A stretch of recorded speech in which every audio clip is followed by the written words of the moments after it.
So we've discussed three of the biggest names, but there are several other players from the Big Ten hoping to hear their name called on June the 28th.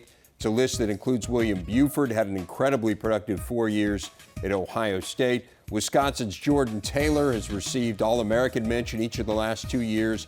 John Shurna, Northwestern's all-time leading scorer. And then there's Robbie Hummel, has had injury issues, but amazingly, all Big Ten 4 times, including 3 times on the first team.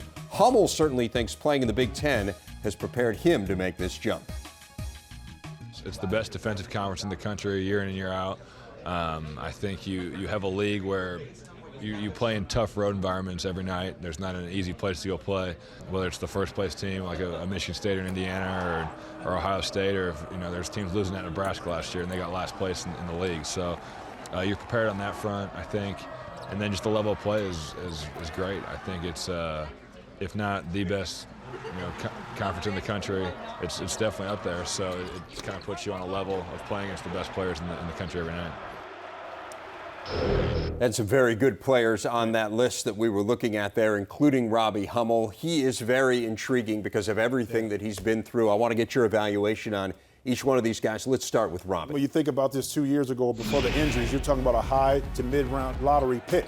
But he doesn't have that. But the skills are there for Robbie. It's all about getting with the right team. He can have a long career. He has to get past the injury question. If he can handle that and answer that question, this young man can be around for a long time because he can play defense, he can pass, he can rebound, all the intangible. He's a leader. He's coachable, a great locker room guy. That's the kind of person that you need on your team, that you want on your team if you're building a solid franchise. What about William Buford? William Buford, the question now is not his ability to shoot the basketball, it's to put it on the floor, but more importantly, the commitment to get in shape. He came into the combines at 11.5 body fat. That's higher than Jared Sullinger. If you're on the cusp of late first round or second round, you can't do that. Teams are going to look to see what kind of commitment you have away from the school and your program. Jordan Taylor.